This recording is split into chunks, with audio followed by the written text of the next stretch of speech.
Hello po.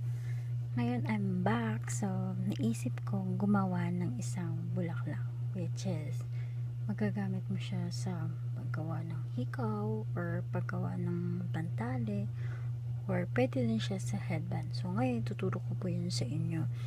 At tsaka po pala, pag if ever man magustuhan nyo to, may natutunan po kayo, please subscribe po sa YouTube channel ko po. At the same time, if you like it, please like and share na rin po. So, thank you so much. So ngayon, eto, ganito yung bulaklak na gagamitin natin or gagawin. So, pero eto, ginawa ko siya para sa hikaw. Yan. So, hikaw siya. Yan. So, ito siya. But, kulay black yung gagawin natin. So, yung material lang naman sa paggawa nito, syempre, first, ito, yung ribbon. So, yung ribbon na ginamit ko, yung size na is size 1/2. Yan, ito. So, itong ribbon na to is binili ko siya sa Divisoria. Dun sa may Tabora. Yun, so dun ko siya nabili.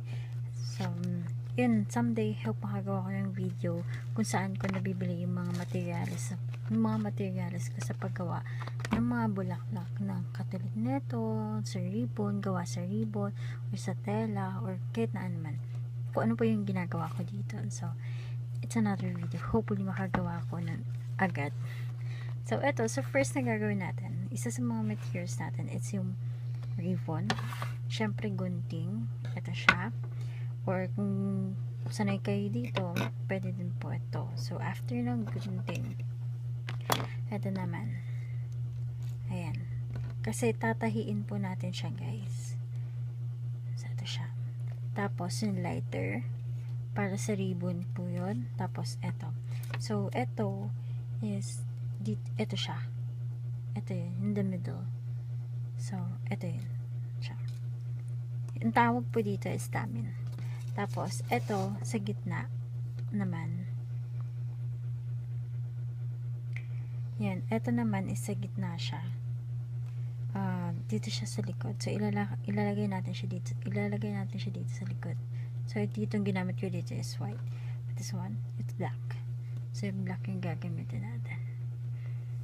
So, ngayon, wait lang, let's get started na. Papakita ko na sa inyo. Tabi muna natin tong mga gamit. So, sa ribbon naman, yung size naman, kasi, for example na lang gagawin ko is yung sa hikaw. So, may 2 sizes siya. Kasi dalawa to.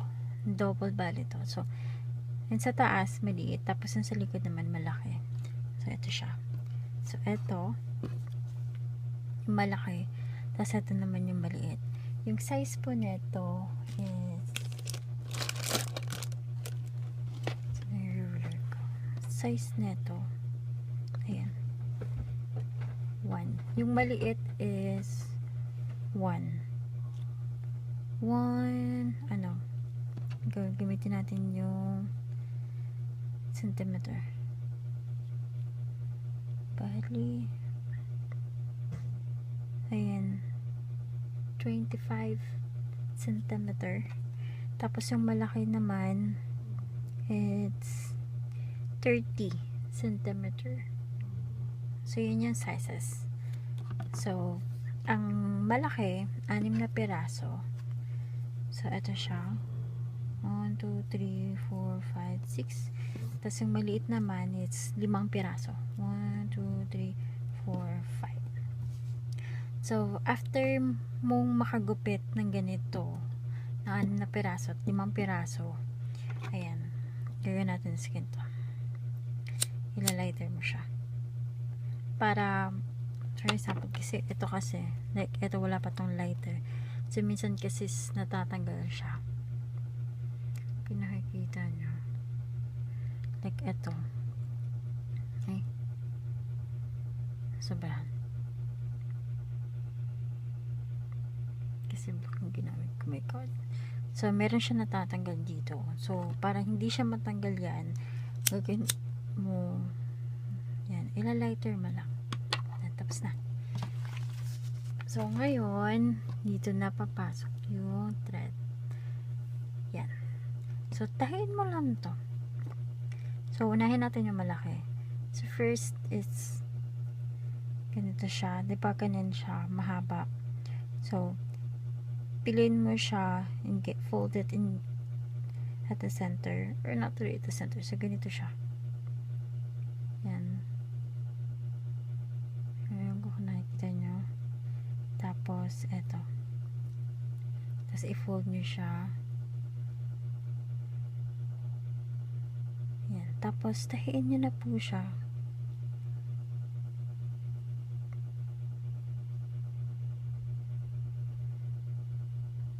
Yan. Maging ganyan siya. So, 5. 1. Yan. Hanggang sa matapos na yung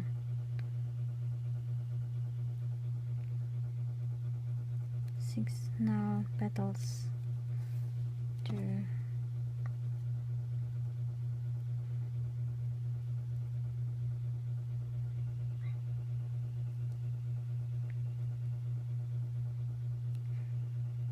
Actually, kahit tela, pwede nyong gamitin sa paggawa nito. I-fold nyo lang siya. Tela, kasi before, ginagawa ko tela. Yung una ko pa lang itong ginagawa kasi nag-experiment pa lang ako. So, tela yung ginamit ko. Ayan, 3, 4, 5. Ayan siya.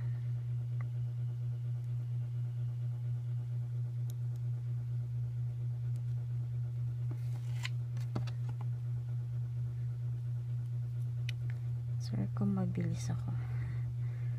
Pilitis naka-follow nyo siya.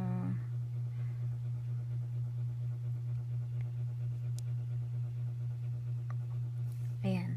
So, after nyo siya matahi, itong 6 na piraso, balik kayo dun sa pinakauna nyong tinahi. Tapos, pantahiin nyo lang din siya ulit para hindi kayo mahirapan mag-close nito mamaya. Kasi, kailangan mo siyang gawing bulaklak talaga. So, yan. 2. Tapos papasok. Yan. So, tapos, after nyo magawa, ganito na. Ganyan na lang siya. Yan, ganyan, ganyan, ganyan. Tapos, form nyo lang siya, guide nyo lang siyang na ma-form yung pagiging bulaklak niya. Yan. Pwede na. So, after nyan, lock nyo na. Tali nyo na lang po.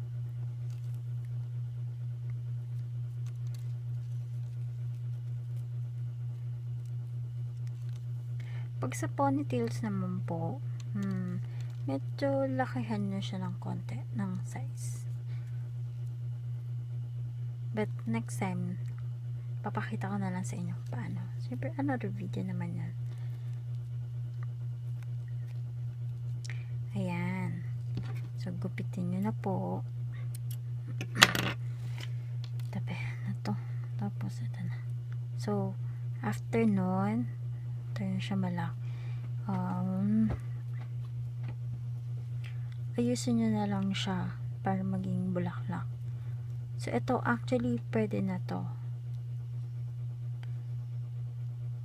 Na ito lang. Na pwede na siya. Not an earrings. Pero syempre kung gusto nyo extra special na bulaklak talaga, yung blooming flower talaga. So, pwede kayo mag-add. So, ganyan. Tara na. Yan na. Pwede nakikita nyo. Ba't kasi black mo nagamit ko? Okay.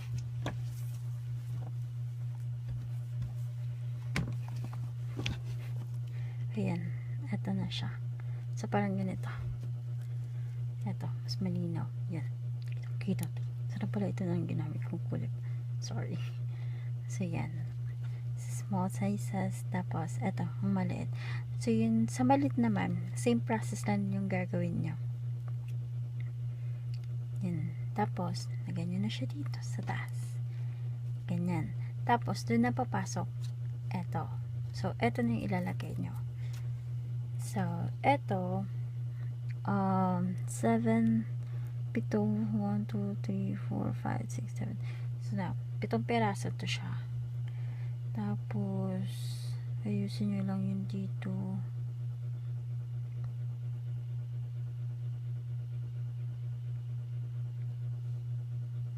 Tapos, pasok nyo siya dito.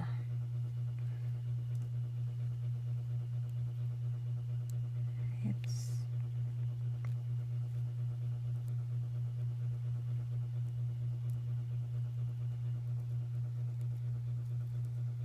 Ayan.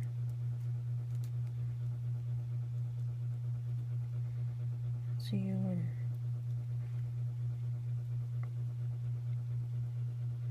Ganyan siya. Ayusin nyo na lang din po na magkaroon siya ng center.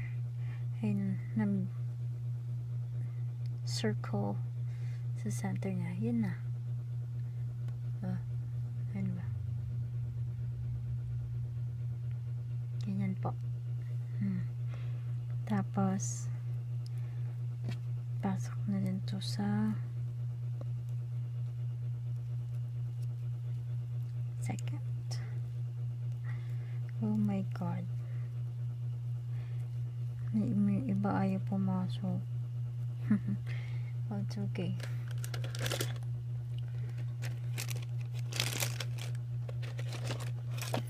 Gagawin natin parang yan.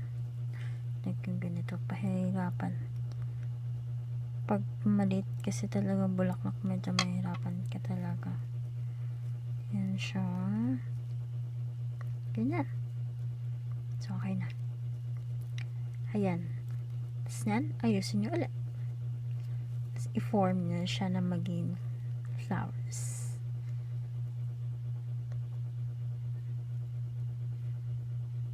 Voila! Eto na po siya, guys. Yan. So, eto na yung flowers.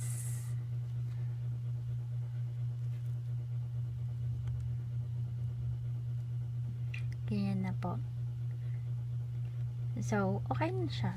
So, para gamitin po yung eto, yung bilog na to, gugupitin nyo lang po siya dito. And then, tapos, yan, kailangan maayos para hindi siya alam mo na kung anong design yung design niya after. So, dikitan nyo lang po siya ng glue. Tapos, ito na. Ganyan na siya. So, para magiging ganito siya. At the back. Yan. Tapos, yan na. Yan. Yan. Bigla lang. So, yan po ang aking bulaklak na ginagawa ko. Yun. So, hopefully po nagustuhan niyo po itong video na to. So, kung nagustuhan niyo po, please don't forget to subscribe din po at like and share din po. So, thank you so much. At kung if ever po magugustuhan, so please comment below na lang po. So, thank you so much and please subscribe po. And see you next time on my video. Thank you.